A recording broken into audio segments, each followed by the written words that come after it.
Welcome to investment guys. मेरा नाम है अमरजीत और आज भी मैं हाजिर हूँ with index and stock analysis.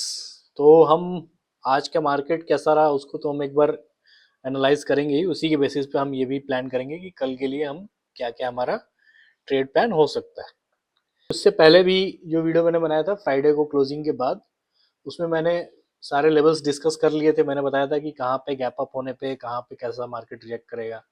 ठीक है, तो उसको देखते हैं कि आज कैसा रहा मार्केट और क्या जो मैंने बोला था वो चीज़ फॉलो हुई है, कितने किस लेवल तक हुई है। ठीक है, तो ये तो हमारा 1 आवर पे हम बेसिकली सारे लेवल्स देखते हैं। तो लेवल्स तो हमारे एज इट इज हैं, लेवल्स में कोई मतलब बदलाव नहीं हुआ है, कोई नया लेवल क्रिएट नहीं हुआ है। जो पुराना लेवल चल रहा था उसी को मार्केट ने फॉलो किया है। अब हम देख लेते हैं कि क्या बिहेवियर रहा कैंडल्स का। तो हम 15 मिनट के टाइम फ्रेम पे चलते हैं। 15 मिनट के टाइम फ्रेम पे जब हम चलते हैं तो हमको क्या दिखता है कि शुरू के ये जो पहला जो 15 मिनट है, यहाँ पे ये इसका ओपनिंग तो यही हुआ था।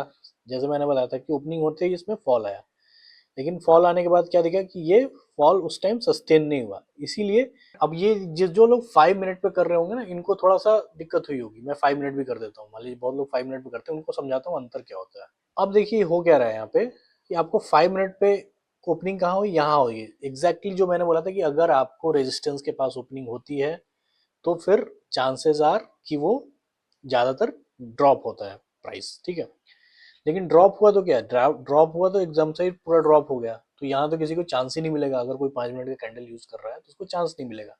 अब वो चांस का वेट करेगा। ठीक है, तो कि अब कब एंट्री बनाऊं। तो मेन ऐसे नॉर्मल क्राइटेरिया क्या होता है कि भाई इसका भी लो ब्रेक हो जाता है। ठीक है, पहले तो ये कि इतनी बड़ी कैंडल बनी है तो फिर ये ऑलरेडी सारा लिक्विडिटी खा गया, तो अभी हो सकता है कुछ देर तक इसमें एक फिर से प्रॉफिट बुकिंग होगी।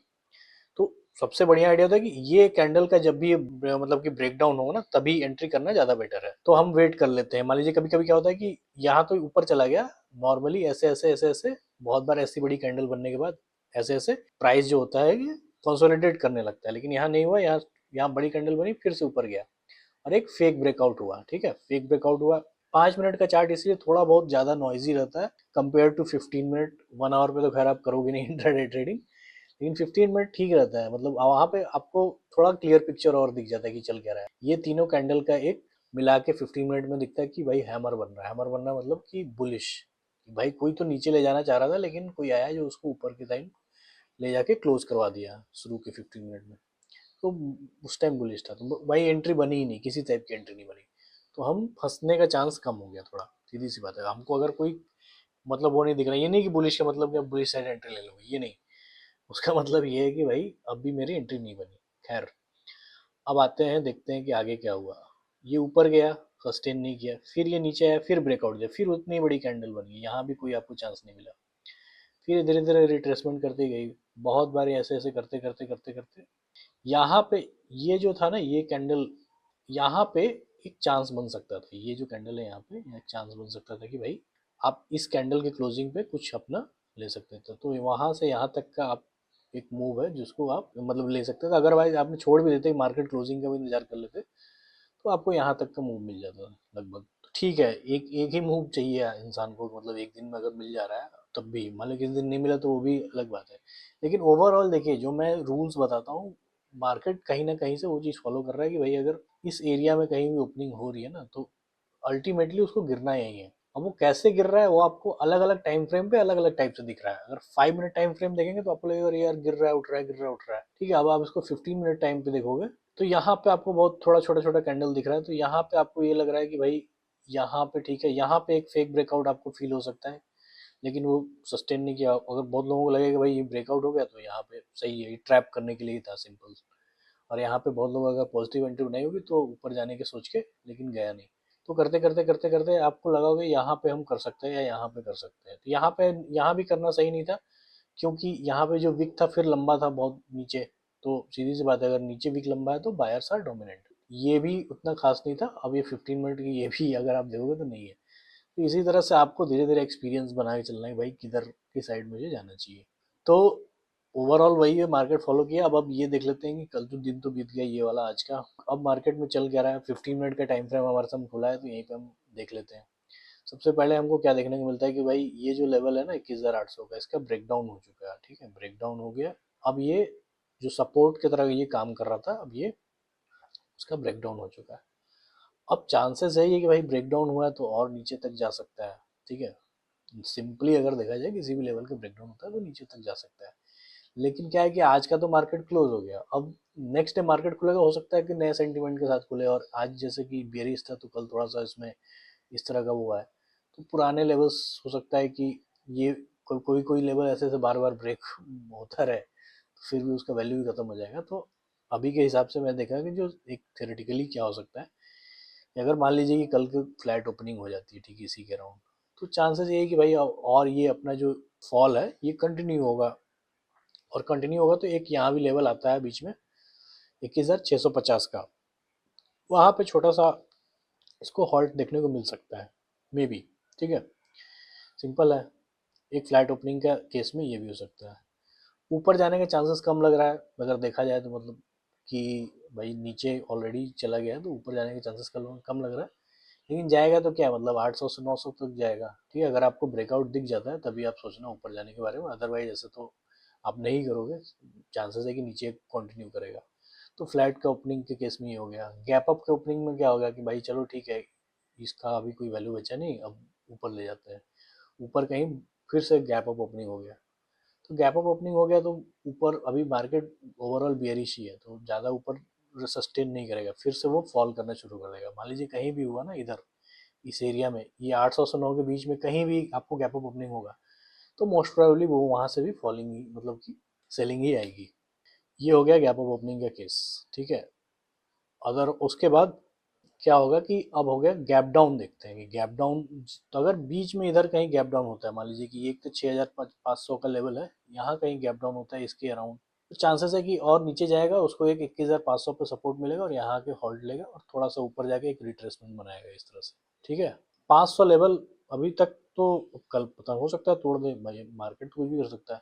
अगर 500 लेवल का तोड़ दिया, मान लीजिए इधर कहीं हो रहा है गैप डाउन हुआ फिर नीचे आया और बियरिशनेस इतनी ज़्यादा थी कि भाई इसको भी ब्रेक करके नीचे चला गया, तो वो भी हो सकता है। लेकिन अगर आपको बस ये देखना है कि एंट्री के पर्पज से आपको इस लेवल पे क्या एक्सेप्टेंस या रिजेक्शन देखने को मिल रहा है, जैसे इसको बोलते हैं रिजेक्शन, सीधी सी बात है। तो होता क्या है कि हर दिन हो सकता है हमें ट्रेड ना मिले, अगर हमें ट्रेड नहीं मिले तो कोई बड़ी बात नहीं है, हमें है कि हमें ज़बरदस्ती ट्रेडिंग करके लॉस नहीं करना। ये रिजेक्शन है, ये प्योर साइन है कि भाई ये सपोर्ट है, यहाँ पे एक रिजेक्शन पैटर्न बना है, इस तरह का अगर हमें दिख जाए तो भाई यहाँ आराम से एंट्री लेंगे। तो यहाँ तक का क्या, अगर ये उस दिन का था तो ये पूरा ही ऊपर तक यहाँ तक चला गया, ये देखिए ये यहाँ पे क्लोजिंग हो गया था, लेकिन कोई बंदा इसमें कोई घाटा कर ले सही जगह पे वो करने पे तो नहीं होगा। ऐसे ही आप 30 तारीख को देखिए, 30 तारीख को ये जो 15 मिनट पे बना हुआ है अपने एकदम रेजिस्टेंस पे, जो एक ये मतलब बना है कैंडलस्टिक स्ट्रक्चर, इस पे किसी ने ये लिया होगा और ये अगर इसका स्टॉप लॉस रहेगा हाई या लो, स्टॉप लॉस क्या होता है हाई या लो, तो उसको ऐसे आराम से देखने को मिल सकता है। तो 15 मिनट का चार्ट पर्सनली मैं यही बोलूँगा कि आप, मतलब कि अगर बिगिनर हो तो आपको टाइम फ्रेम थोड़ा सा बड़ा करना चाहिए, 15 मिनट का चार्ट सही होता है। और वो मेन दो चीज़ होती है, एक हमको क्या देखना है, किसी भी लेवल जो इम्पोर्टेंट लेवल पे प्राइस जा रहा है तो वहाँ पे एक्सेप्टेंस हो रहा है रिजेक्शन, तो ये दोनों रिजेक्शन के मतलब कि आपको एग्जांपल्स हैं कि भाई वहाँ गया और यहाँ सेलर्स ने रिजेक्ट कर दिया, रेजिस्टेंस था, तो यहाँ बायर्स ने रिजेक्ट कर दिया और आपको ये था। तो अब देखिए दूसरी चीज़ यहाँ पे है एक्सेप्टेंस। एक्सेप्टेंस का मतलब कि भाई यहाँ से यहाँ ओपनिंग हुई, इसके ऊपर गया, ये ब्रेक कर दिया, 21,500 का इंपॉर्टेंट लेवल था, इसको ब्रेक कर दिया, मतलब बायर्स ने एक्सेप्ट कर लिया कि चलो भाई, सेलर्स ने भी एक्सेप्ट कर लिया कि चलो भाई तुम ऊपर चले जाओ, we are not that powerful yet to stop you. तो बायर्स डोमिनेंट थे और करते करते करते करते करते मार्केट गया ऊपर उस दिन, ठीक है। तो यहाँ तक का गया मूव, तो ये अच्छा मूव, तो ये अच्छा मूव है, ये अच्छा मूव है, इसी तरह का मूव आपको मतलब कि प्लान करना है कि हमें मिल जाए तो ठीक है। यहाँ भी देखिए आपको एक रिजेक्शन ही मिला, और रिजेक्शन मिला है तो क्या हुआ, अल्टीमेटली आया, थोड़ा कम आया ज़्यादा आया, तो इसी तरह से हमको करना पड़ता है। यहाँ भी देखिए ये है ऊपर गया, यहाँ भी मिल गया आपको, इसके बाद हमको वेट करना होता है कि इसका हाई ब्रेक हो, तो यहाँ इस कैंडल के बाद छोटा बड़ा मूव हर दिन मिल सकता है, हर दिन नहीं, मतलब मैं बोलना चाह रहा था कि जिस भी दिन आपको सही लेवल पे अगर मिल रहा हो, किसी भी इंपॉर्टेंट लेवल पे अगर ट्रेड मिल रहा हो तभी आप लो, बीच में एंट्री करने की कोशिश नहीं की। मान लीजिए कि यहाँ पे कहीं हो जाए मार्केट नीचे आने लगे, यहाँ पे अगर ओपन होता है अभी भी और एक बियरिश पैटर्न देखने को मिल रहा है, तो ही आप एंट्री के बारे में सोचो। यहाँ पे अगर बुलिश पैटर्न देखने को मिल रहा है तो थोड़ा सा वेट कर लो कि भाई आराम से ब्रेकआउट हो जाए इसका, तब जाके। और ब्रेकआउट भी कैसा, ऐसा नहीं कि कच्चा कच्चा सा ब्रेकआउट हो रहा है छोटी छोटी कैंडल से। ब्रेकआउट होने का मतलब अगर स्ट्रॉन्ग वॉल्यूम है और स्ट्रॉन्ग कैंडल भी है, मान लीजिए कि इस टाइप की कैंडल, तो कुछ माने ये इस टाइप का ब्रेकआउट का असली मतलब यही होता है।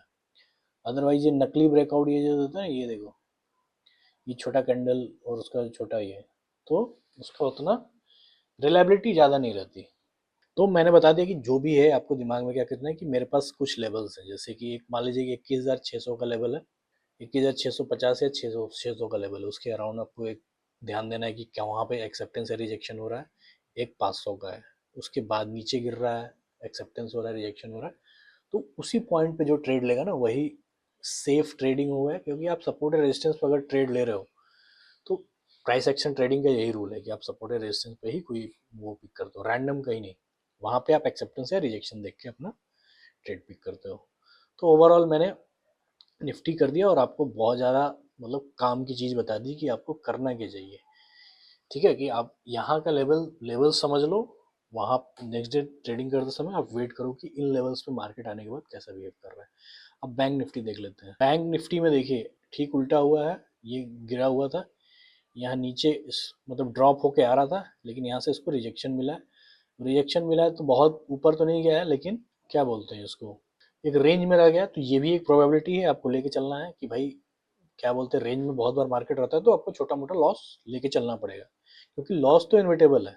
आपने मान लीजिए कि मैंने बोला जो वो सेम क्राइटेरिया यहाँ फॉलो हुआ है, जैसे ही इस लेवल को टच किया प्राइस को रिजेक्शन देखने को मिला, ऊपर शूट कर गया। ठीक है, अब यहाँ पे आप दो तरीके से ले सकते थे ट्रेड कि भाई इसका हाई ब्रेक होने पे मैं ट्रेड लूंगा। ठीक है, मान लीजिए यहाँ पे एक छोटा सा हाई ब्रेक हो गया, तो यहाँ पे किसी ने ट्रेड लिया तो ऊपर ऊपर करते करते वो एक ओवरऑल रेंज में रहा, तो आपको छोटा मोटा लॉस लेके चलना पड़ेगा। क्योंकि यहाँ तो हम, this is a game of probabilities कि भाई प्रोबेबिलिटी यही है कि यहाँ से बाद ऊपर जाएगा, अगर नहीं गया तो रेंज में रह गया। ठीक है, लेकिन यहाँ के बाद नीचे ये ब्रेक, यहाँ से इतने बड़े स्ट्रॉन्ग रेजिस्टेंस के बाद अगर ब्रेक डाउन हो जाए, ये कम प्रोबेबिलिटी रहती है। तो हम लोग प्रोबेबिलिटी पे ही बात करते हैं कोई भी चीज़। तो यहाँ पे हमको क्या देखने को मिल रहा है कि कोई नया लेवल क्रिएट नहीं हुआ है। ठीक है, मार्केट यहाँ पे इसको एक रिजेक्शन मिला था सपोर्ट पे और अभी रेंज में है। अब रेंज में आ गया तो हमको वेट करना है कि पहले तो मान लीजिए कि अगर फिर से इसमें एक कोई भी मतलब नॉर्मल अगर फ्लैट ओपनिंग होती है और यहाँ पे होती है और यहाँ से मार्केट यहाँ आता है मान लीजिए, तो यहाँ पे हमको देखना है कि एक्सेप्टेंस हो रहा है या रिजेक्शन हो रहा है। अगर हमको रिजेक्शन होगा तो इस टाइप का दिख जाएगा, और एक्सेप्टेंस होगा तो देखिए ये होता है ब्रेकआउट का कैंडल। हमेशा ब्रेकआउट इस तरह के कैंडल से हो तब आप आंख मूंद के एंटर कर सकते हो, या ब्रेकडाउन हो, ब्रेकडाउन में भी रेड कैंडल दिख जाए, थोड़ी बड़ी कैंडल भी दिख जाए, कोई दिक्कत नहीं है। वहाँ पे आप वेट करेंगे कि यहाँ पे एक्सेप्टेंस हो रहा है, रिजेक्शन, रिजेक्शन होगा तो ऊपर की साइड, एक्सेप्टेंस हुआ तो नीचे की साइड आपको ट्रेड प्लान करके चलना है। यहाँ से अगर ऊपर गया मान लीजिए, तो बीच में तो मैंने मना किया कि ट्रेड नहीं लेना, तो आप वेट कर लो कि भाई यहाँ तक जा रहा है तो यहाँ पे आ जाके क्या हो रहा है, एक्सेप्टेंस हो रहा है, रिजेक्शन। खुलेगा शुरू में तो 15 मिनट में कहाँ जा रहा है, आधे घंटे में कहाँ जा रहा है, 1 घंटे में कहाँ जा रहा है, तो पता चल जाएगा। और शुरू शुरू में तो मतलब एक शुरू के 1 घंटे मार्केट थोड़ा वॉलेटाइल भी रहता है, उस समय तो नए लोगों के लिए ट्रेडिंग करना उतना भी अच्छा भी नहीं होता। लेकिन टाइम को आप रहने दो, आप बस लेवल लेके चलो। अगर मुझे किसी भी टाइम में इस लेवल पे अगर मुझे एक डाउन साइड का ट्रेड मिल रहा है या इस लेवल पे अप साइड का ट्रेड मिल रहा है, ठीक है मैं ले लूँगा। अगर ब्रेकआउट हो गया, एक बड़ा सा ग्रीन कैंडल बन गया, तो भी मैं ले लूँगा। तो टाइमिंग का उतना ज़्यादा इंपॉर्टेंस नहीं है, इंपॉर्टेंस है लेवल का। ये गैप अप ओपनिंग हो गई इस पॉइंट पे तो चांसेस है कि नीचे गिरेगा, तो आप ले लो रिजेक्शन या एक्सेप्टेंस। सीधी सी बात है, अगर रिजेक्शन दिख रहा है कि मिल रहा है कि रिजेक्शन का मतलब क्या हुआ, एक रेड कैंडल बन जाएगी इस टाइप की। उसके बाद ठीक है, और अगर गैप डाउन ओपनिंग हो रही है इस पॉइंट पे कहीं, तो फिर आपको अपसाइड का देखना है रिजेक्शन देखने के बाद कि ग्रीन कैंडल बन रही है। उसके अलावा एक प्रोबेबिलिटी और है कि ये ब्रेक डाउन हो जाए। ठीक है, ब्रेक डाउन अगर हो जाता है मतलब एक्सेप्टेंस हो गया इस चीज़ का, तो आपको एक रेड कैंडल अगर इस लेवल को ब्रेक कर देती है, स्ट्रॉन्ग रेड कैंडल, तो नीचे की साइड ट्रेड खोजना है। ठीक है, तो ये था ओवरऑल निफ्टी और बैंक निफ्टी में कैसे करना है। जो मैंने उसका कोर रूल होता है वो बता दिया, ताकि आपको हमेशा इसको आप दिमाग में आपके रहे और कहाँ मुझे कैसे रिएक्ट करना है। अब हमारे इंडाइसेस हो गए, अब हम देख लेते हैं स्टॉक्स। स्टॉक्स जो मैंने पिछले दिन बताए थे, देखिए उनमें उसमें भी वही चीज़ फॉलो हुई है। देखिए यहाँ पे कर करा के आया नीचे ही है थोड़ा बहुत। देखिए क्या होगा कि जो चीज़ें रूल जो है वही फॉलो करेगा मार्केट। अब किस तरह से फॉलो कर रहा है उसमें थोड़ा डिफरेंस आ जाता है। तो यहाँ पे इस लेवल से अगर उसको नीचे आना है तो आएगा ही, काफ़ी स्ट्रॉन्ग लेवल है। ये हो गया, बाकी का भी देख लेते हैं क्या हुआ। यहाँ भी वैसे ही हुआ है, थोड़ा बहुत ऊपर नीचे, क्योंकि ये जोन होता है ना, ये थोड़ा बहुत ऊपर नीचे जाके फिर नीचे ड्रॉप हुआ है। अब दूसरा वाला कौन सा था, इंडसइंड बैंक का। तो इसमें ऑलरेडी फॉल आया हुआ था, मैंने बोला था कि मे बी ये एक रिट्रेसमेंट के साथ जाएगा, और एग्जैक्टली वही हुआ। यहाँ पे यहाँ से आ गया रिट्रेसमेंट, फिर से वापस आया। तो मैंने बोला था कि आप या तो यहाँ एंट्री बना लोगे, 15 मिनट के चार्ट पे अगर आप देखोगे तो दिख जाएगा, लेकिन खैर हमको तो बस डायरेक्शन देखना है, ऐसे करके फिर ऐसे बोला था, वही हुआ है। और यहाँ पे अगर ये लेवल कल ब्रेक हो जाए तो भी अभी भी इसमें एंट्री बन सकती है। अब देख लेते हैं आज के लिए हमारे पास कौन कौन से स्टॉक है, मतलब कल के लिए। तो सबसे पहले हमारे पास है भारतीय एयरटेल। ठीक है, भारतीय एयरटेल अगर आप देखोगे तो अच्छा खासा पुल बैक बना के गया है। ये 4 आवर पे भी अगर आप देखोगे ना तो अच्छा दिखेगा, ये ज़्यादा कंसोलिडेटेड फॉर्म में दिखेगा। 4 आवर पे की अप ट्रेंड में है, हायर हाई हायर लोज बना रहा है। ये हायर हाई हो गया और ये हायर लो हो गया। ठीक है, अब एक नेक्स्ट लो बना रहा है, मतलब पुल बैक बना रहा है ऊपर जाने के लिए। जिस तरह से यहाँ लो बना के आया था ना, फिर यहाँ से ये ऊपर जाएगा, तो रीटेस्ट कर रहा है कितना लेवल जो ये है इसका। तो यहाँ पे अगर हमको कल को 1 आवर पे मैं दिखा देता हूँ, इस लेवल के अराउंड कहीं हमको एक वही रिजेक्शन पैटर्न देखने को मिलता है, मतलब एक स्ट्रॉन्ग बुलिश कैंडल देखने को मिलती है। 1 आवर पे भी दिख सकती है, 1 आवर भी आप वेट कर लो, कोई दिक्कत नहीं है। हमको अगर मिल जाता है, अगर हम कंफर्मेशन के लिए हमें कुछ भी वेट करना पड़े तो 1 आवर का कैंडल वेट कर लो, 15 मिनट पे भी आप देख सकते हो। अगर वॉल्यूम के साथ अगर अच्छी कैंडल बन रही है, बुलिश कैंडल बन रही है, या आपको हैमर कैंडल बन रही है, जो मैंने दिखाया निफ्टी और बैंक निफ्टी के अभी चार्ट एनालिसिस में, जो आपको दिख गया ना कि रिजेक्शन कैंडल कैसी होती है और एक्सेप्टेंस वाली कैंडल कैसे होती है, मतलब ब्रेकआउट कैंडल कैसी होती है, या रिजेक्शन हो रहा है, तो वो आपको तो पता चली गया होगा। तो उस टाइप का अगर आपको पैटर्न दिखे, बुलिश इनगल्फिंग कैंडल दिखे, तभी है। बेरी साइड का ट्रेड इसमें मत लेना, सीधी सी बात है। तो एक आपको स्ट्रक्चर पूरा पता है क्या है, ये लेवल पे भी है, और कब लेना है, क्या ट्रेड प्लान हो सकता है कि हमको एक यहाँ पे रिजेक्शन का वेट करना है, अदरवाइज हम नहीं एंट्री नहीं लेंगे। ठीक है, तो एयरटेल हो गया। नेक्स्ट स्टॉक है हमारा मारुति। मारुति में भी इसी टाइप का पैटर्न देखने को मिल रहा है कि भाई अप ट्रेंड है, और यहाँ पे एक रीटेस्ट हो रहा है। और रीटेस्ट का ये जो लेवल है जो मैंने ये ड्रॉ किया, ये लेवल कहाँ से आया है, इसके लिए हम थोड़ा सा चार्ट को कॉन्ट्रैक्ट करते हैं, तब हमें पता चलेगा। तो हमको इस तरह से दिख रहा है कि यहाँ पे एक पहले एक हाई था, वहाँ पे फिर से मार्केट आके क्लोज हुआ है, और पहले भी एक सपोर्ट रह चुका है। सपोर्ट रेजिस्टेंस रह चुका है, मतलब इंपॉर्टेंट लेवल है। इस वजह से यहाँ पे मे बी हमको यहाँ से मार्केट रिजेक्ट होके ऊपर जा सकता है। इसको ऐसे भी स्लाइड करने पे भी देखिए दिख रहा है, यहाँ पे था ना। तो अभी उसी पॉइंट पे आके क्लोजिंग हुई है। क्लोजिंग होने के बाद जो नेक्स्ट इवन 1 आवर का कैंडल आप देखोगे, तो ये 1 आवर की कैंडल काफी छोटी सी बनी है, अब इसके नीचे नहीं गया है। ठीक है, अब कल को अगर 15 मिनट के चार्ट पे आपको यहाँ पे कोई अच्छा खासा वही बुलिश पैटर्न देखने को मिलता है, तो ये बहुत ही अच्छा सेटअप है। एक अच्छा सेटअप होने का एक और कारण क्या है, इसका वॉल्यूम देखिए ड्रॉप हो गया है। सीधी सी बात है कि नीचे जाते टाइम इसका वॉल्यूम आ नहीं रहा, ऊपर जाते टाइम इसमें वॉल्यूम आ रहा है। तो यही सब तरीके होते हैं समझने के कोई भी पैटर्न। तो यहाँ भी आपको अगर बुलिश पैटर्न देखने को मिले और रिजेक्शन पैटर्न देखने को मिले, तभी आपको एंट्री लेनी है, अदरवाइज वेट करना है। हो सकता है कि रेंज में रह जाए, मतलब चांसेस तो वो भी हैं। तो ये था मारुति सुजुकी। लास्ट स्टॉक है हमारा state bank of India. State bank of India में भी सिमिलर पैटर्न है, बड़ा सा एक अपस्विंग बना है और ये डाउन स्विंग बन रहा है। अभी क्या हो रहा है कि यहाँ पे एक प्रीवियस हाई था, वहाँ पे आके यहाँ भी मार्केट क्लोज हुआ, और ये 1 आवर का है, इसके नीचे गया नहीं। ठीक है, तो हमारी एंट्री भी कब बनेगी, ज़्यादा से ज़्यादा मान लीजिए कि यहाँ भी, यहाँ तक एक इसमें एक दिन किसी दिन इसमें वोलेटिलिटी थी, तो यहाँ तक उसका एक लो बना है 640 तक। तो अभी 642 के अराउंड क्लोजिंग हुआ है, तो आप 640 तक भी रुक जाओ, मान लो कि ये जोन है, यहाँ से यहाँ लग के एक जोन है, इस जोन के अराउंड आपको कहीं भी एक बुलिश इनगल्फिंग कैंडल देखने को मिलती है 15 मिनट के टाइम फ्रेम, तो आप प्लान कर सकते हो अपनी एंट्री अपसाइड के लिए। ठीक है, आपको कॉन्सेप्ट पता है क्यों किया जा रहा है। ठीक है, सारे तीनों मतलब आज के जो चार्ट थे वैसे हुए, पिछले जो बताए थे उसमें सीधा सीधा वही फॉलो हुआ था, इसमें भी होगा। अब उसमें आगे होगा, कब होगा, पीछे होगा, छोटी छोटी न्यूआंसेस जो है वो ट्रेडर को खुद से ही फेस करने पड़ते हैं, वो हम नहीं बता सकते। हमारा एजुकेशनल वीडियो में काम क्या है, आपको ओवरऑल डायरेक्शन देना। तो जैसे जो आज पिछले दिन के हमने स्टॉक देखे, सब नीचे ड्रॉप हुए हैं, लेकिन किस तरह से हुए, थोड़ा बहुत नाटक करके हुए, तो वो चीज़ तो होगा ही, वो पार्ट ऑफ द गेम है। तो वो सब आपको टैकल करके चलना होगा, उसी से धीरे धीरे एक्सपीरियंस बिल्ड होता है। ठीक है, तो आज के लिए वीडियो के लिए इतना ही। इस वीडियो को यहीं रैप करते हैं, मिलते हैं नेक्स्ट वीडियो में। Thank you.